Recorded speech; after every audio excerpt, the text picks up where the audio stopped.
The Chicago Bears had their joint practice today with the Cincinnati Bengals, and it sounds like the offense cooked up a little bit. We're going to talk about it all and more, but first, we got to play that intro. Chicago Bears Central, your number one place for all Chicago Bears news and content. What's going on, Bears fans? Welcome to another episode of Chicago Bears Central, your number one spot for everything Chicago Bears related. We got C-Dub, Bobby, myself, Haize in the building. We back. I thought I may not even be here today, but nonetheless, God worked it out, and I'm in this building with y'all beautiful and lovely people. With that being said, fellas, the Chicago Bears had, oh, by the way, swept that debate 3-0, by the way, that I told y'all about. You already know what it is, man. Keep trying to tell y'all, man. Yeah, keep trying. Listen, they be underrating your boy. With that said, though, the Bears had their joint practice today with the Cincinnati Bengals, and it sounds like on both the offense and defensive sides, from what we're hearing, the defense dominated. The offense had a strong showing, but let's start off with that defense. I talked to somebody who was at the joint practice, our boy Pat the designer, and Pat the designer walking out of that, he said, I'm going to be surprised if any team averages over 2.3 yards per carry against the Chicago Bears defense this year. That's how much they are stuffing the run game this year. On top of what we're hearing from other people is that as right now, they didn't even try to attempt to push the ball down the field because that secondary was out there having big days. 2 interceptions from Kevin Byard and Greg Stroman Jr. Jalen Johnson having a big day and keeping Burrow looking like a shook little bitch over there. How you guys feel now that we're facing off against other competition that's not our own? When you hear about the defense dominating in this way, how you guys feel? This is what I was waiting for. This joint practice with the Cincinnati Bengals, not because it'll be against a pretty good team. It's because the quarterback coming over here and Joe Burrow, that's one of the top 3, top 5 quarterbacks, wherever you want to put him. Mm-hmm. They said they dominated. They said they couldn't push the ball over the field. T. Higgins had they said T. Higgins looked like trash out there. He couldn't get a catch really out there. Damn, is this defense legit as well? Like this? They dominating everything we hear about the defense is dominating. The defense won the day. And then I'm waiting for Cincinnati, like, all right, I hear that. Because maybe, they're going against the same people. Maybe let me get the other team in there and maybe see what happened. Domination. And it was raining. They're going to say it was raining outside. We had to practice. It was downpouring. I don't want to hear it. Because you still play if it's snowstorm, if it's raining in the NFL, don't matter. I am so excited now, more excited for this defense now, bro. This is great news, bro, that you could dominate a quarterback in that type of elk. Joe Burrow, he beat Patrick Mahomes. Let that sink in. He beat Patrick Mahomes in an AFC championship game. Now, let's see. Let's see how the next day goes, though. Let's see how the next day goes. For sure. I think that when you hear, first of all, when you hear the words dominate, that tells a different story. They could have said the Bears had a strong showing. You know what I'm saying? They said dominate. And it was reported that these guys were pretty much, the offense of the Bengals was pretty much operating in the flats and, short, intermediate stuff.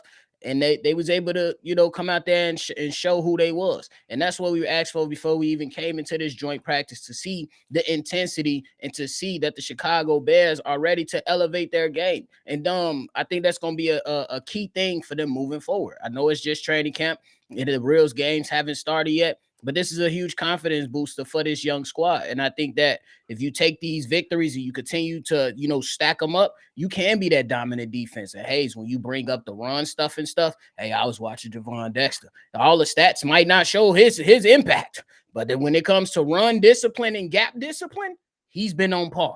And we already been talking about some of the other guys that's been standing out on the defensive line. I'm very, very excited for these young Chicago Bears, man. It's good to hear that stuff for sure. Yeah, I look at it and I say, like, what this team is showing us, man, and what we're hearing about the team, and I've said it before. I think we said it on the last time we were talking about the Bears, is that this coaching staff, everybody just seems like there's a level of confidence in this team right now that it's exuding through everything. So while you may hear, like, we heard that the Bears starters may not play against the Bengals, whatever. I'm really, as much as I thought I'd be worried about it, I'm not worried about it as much, because the way that this team has been performing, the way that we hear this team is prepared, the confidence that the coaching staff has in these players. Hey, listen, it's gonna be a tough night when you face off against this Bears team, y'all.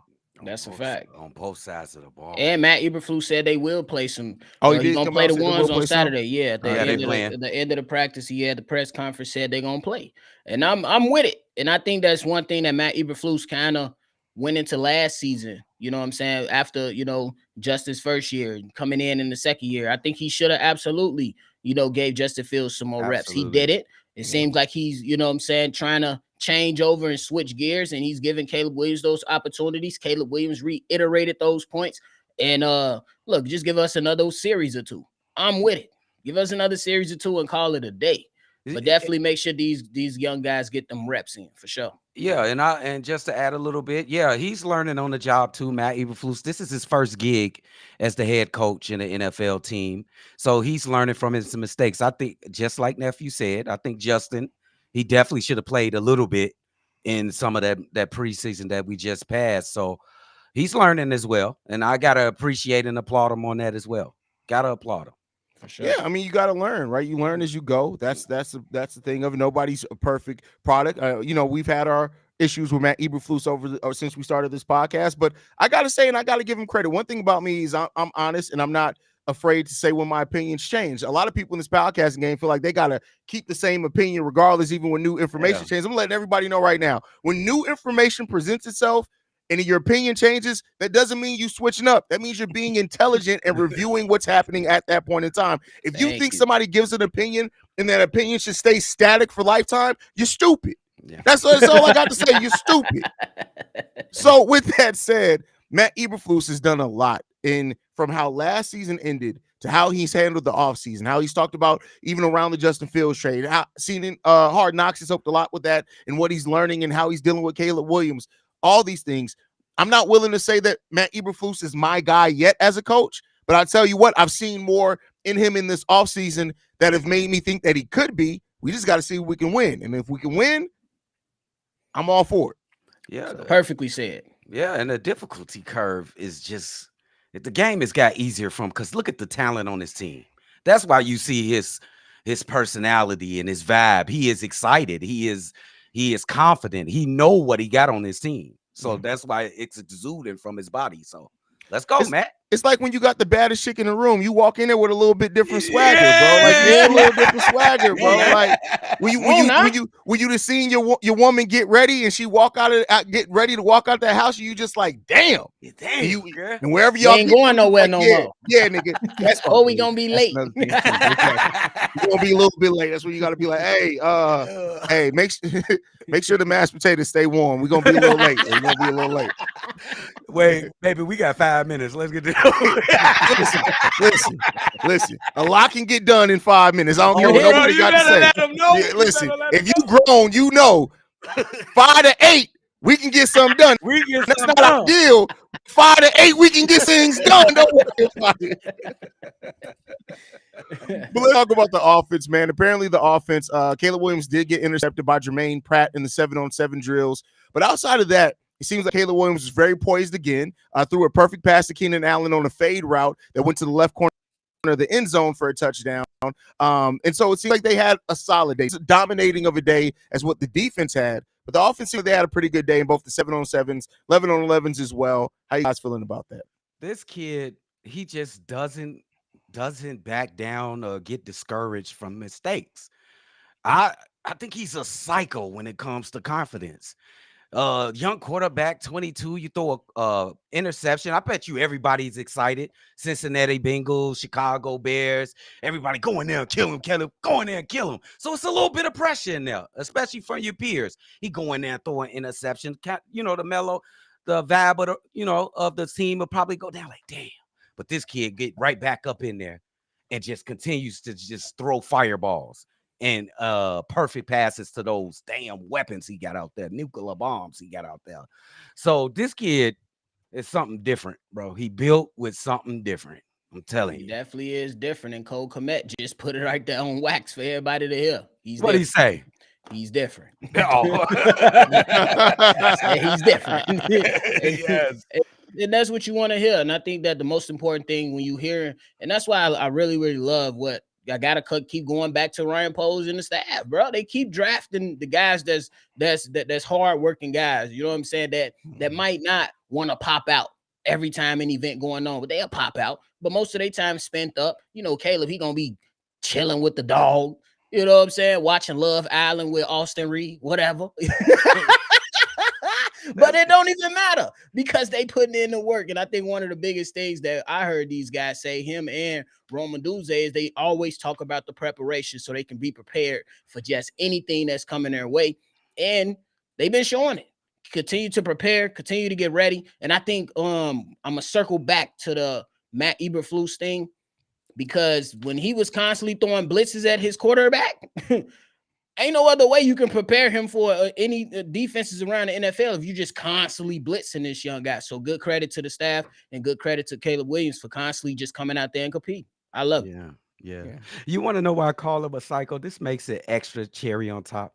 This kid, I don't even know what he eats because they just told me his diet that he can't eat red meat, chicken, processed anything. Everything, I think is what is he eating? He's 22 years old, bro. At 22, I was eating everything 5 years ago. Everything. What 22-year-old would take a diet like that? Just absolutely, he's eating. I don't know what he eats. Have y'all heard about this diet? I heard the diet. Yeah. You talking about the Brady diet? This is the Brady diet. Yeah, I mean, you're not eating a lot of nothing. I'll tell you what, I like no, because can you eat coochie on that diet? Because because I know his girl got bite marks, all type of shit. I can give up pork, but I ain't gonna stop. Never mind, we're gonna leave that alone.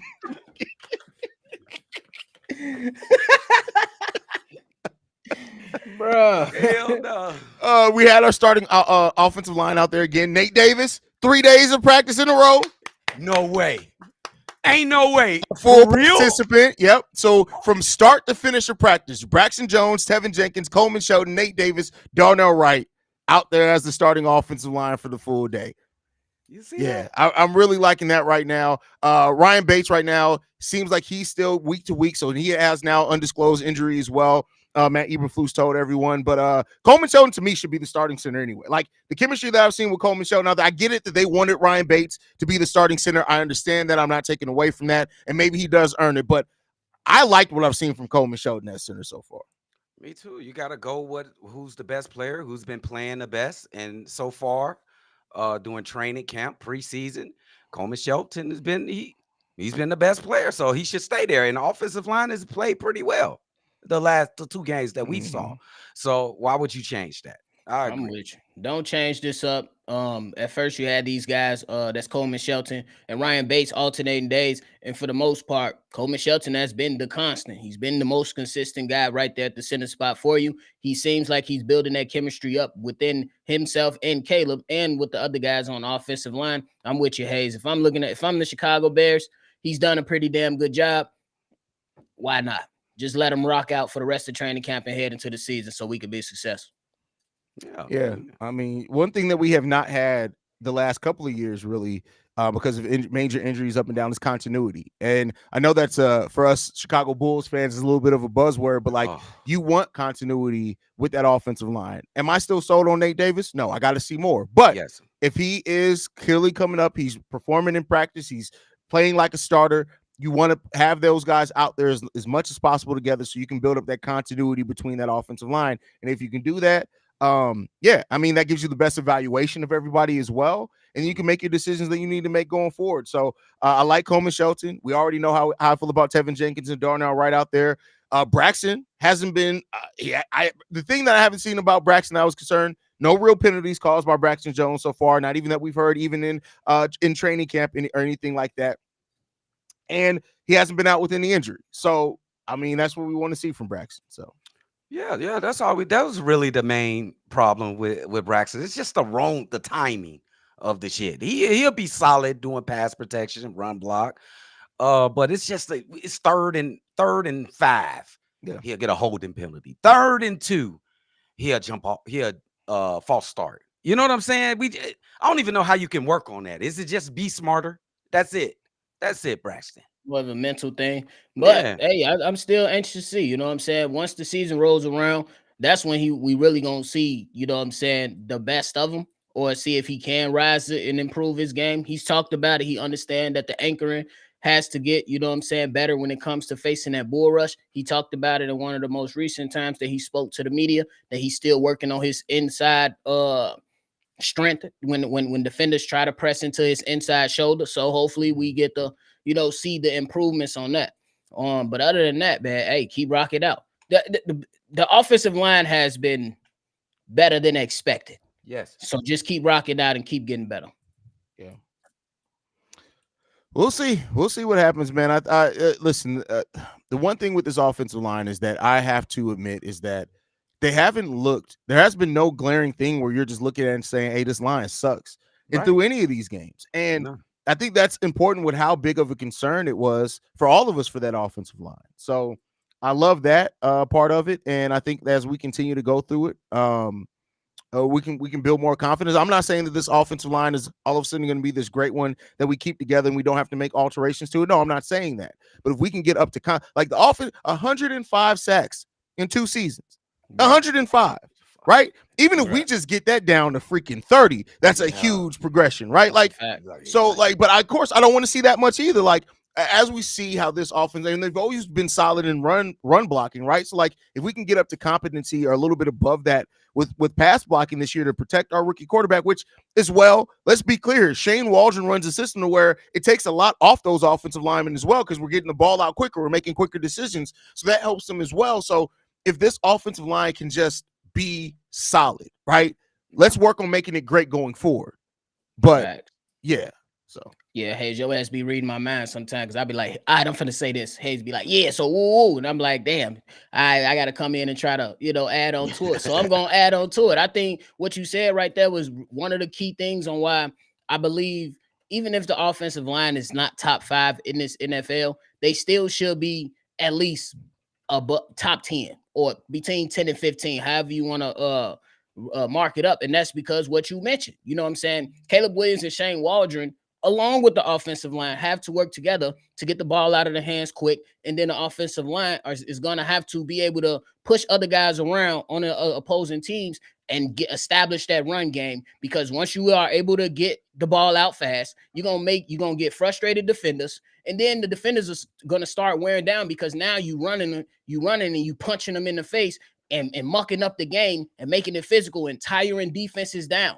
Then later in the game, that's when Caleb Williams can really, really thrive, weeks and weeks down at the season, because now you're going to have a tired defensive line that you're going up against. And now the offensive line should just be able to sit back, anchor down, and allow Caleb Williams to have the time necessary to take those shots, especially if it comes down to, this is a one drive game. You're going to need these guys to step up. So, yeah, we definitely need to lay on these defensive lines with these gigantic offensive linemen that we have, and that definitely would help out the offense exponentially. So we'll see, man. I like what I've been hearing so far from the offensive line, man. Keep getting better, though. Don't just stop there. Keep getting better, and that that only helps out the team. And ceiling's open. Yeah, yes, that's sir. it. That's what it comes down to. Now, how do you guys feel about the starters playing Saturday against the Bengals? How you feeling about that? I love it. He got it. What did he get? 2 drives last game. Yeah. Most of the game. What do you think he get? A quarter this game coming up? Maybe one. I mean, if you're talking about Caleb, I don't know. He said he wanted to play Caleb at the 55 snaps. He played 18 snaps in the last one. Maybe 3 drives. I don't think a whole quarter though. If they want to get to that number, if they playing that number, I would, because I don't think he's gonna play the last game. We coming to a conclusion of that. I don't think he's gonna play. So I'd probably get the most they could out of this. So he probably get a quarter and a little bit. Especially knowing Bengals ain't playing their starters, so maybe. Yeah. I think this is the longest you will see him this preseason. Okay. Right here. Yeah, I'm with you on that. I think this is the longest that you will see him. And then if you got that pretty much a snap count of at a max being 55, but at the minimum being 45, you got a little wiggle room to work with for this particular game. I don't know if you want to wait You know what I'm saying? And what your plan is for waiting for next week to see if who's gonna play their guys in that last preseason game, just to kind of see if you want to match up there. But it kind of seems like they just stick it to their own plan because the Bengals are not playing their starters. So I say, shit, just go ahead and let them ball out, let them build some confidence by cooking against the 2s and the 3s, and then sit them out the last game. So I say if that comes with a quarter of play. Because I think if they ran 18 plays, 2 drives, it's about 9 plays per drive if we averaging it out. So you can get 3-4 drives out of that, maybe. Yeah. I need y'all. We're not Patty. I can't read that comment out loud, but I need y'all to read Patty's comment. Let me see. It's the super chat, the only one we got. Oh God. Oh God. Bro, you nasty, freaky ass. What the fuck you trying to do, Patty? Summon a demon? Boy, you trying to start a new epidemic. What the hell is wrong with you? God, Patty, you bogus. Bro, that's how COVID started, bro. Like, That's how COVID started, bro. Thanks for the super chat, but God, Patty, we appreciate you, boy, but some things you got to keep to yourself, gang. There was no reason to share that. Like, what the hell, boy? Oh man, that's crazy, bro. You just ruined my Chinese food on the way. Man, not really. I'm smashing. You gonna put some of that red sweet and sour sauce? Hell no, nothing red. Nothing red around this mother. I'm about to take my shirt off in this mother. Nothing red. That's crazy. What's wrong with bro? We got the best people in the world, bro. Booker said, "I'm sending this just to say Patty damn, bro." That's crazy. That's wild. That's wild crazy. as hell, Patty. Oh man, damn, bro. That's crazy. That's wild. I think it's time to end the stream, fellas. Y'all got anything left? I think Patty just killed the stream. Bro, dropped the mic on that one. Yeah, bro. We know how you eat your steaks, nigga. You can't eat a lot of That's crazy. Officer, that's him right Hey, if there. you from the South, they don't. Hey, if y'all know the thing with spaghetti from the South. Yeah, don't eat nobody spaghetti from. Don't do that shit. If you just meeting a chick for the first time, do not eat the spaghetti. This is why. Either that, or if you just piped her down real good and she like, I'm gonna go cook some for you. She come back in there with spaghetti or meatloaf, run. What is going on? Hey, why y'all being vague right now? They different in the South, bro. That's all we can say. They different in the South, bro. Oh, we gonna talk about. I need to know. We'll talk about that. That's crazy, bro. Like that man's whole mouth smell like quarters, bro. Like that's weird, bro.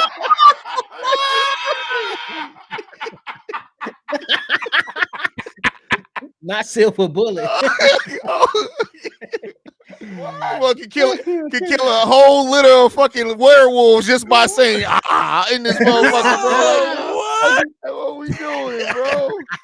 That's crazy, man. Bro. What are we doing? Shout out to Patty, man. You a brave motherfucker, bro. You are brave, bro. Hey, listen. You put your fingers in there too? You a better man than me, bro. That's all I can say. Or worse. I don't know how you looking at that because, like,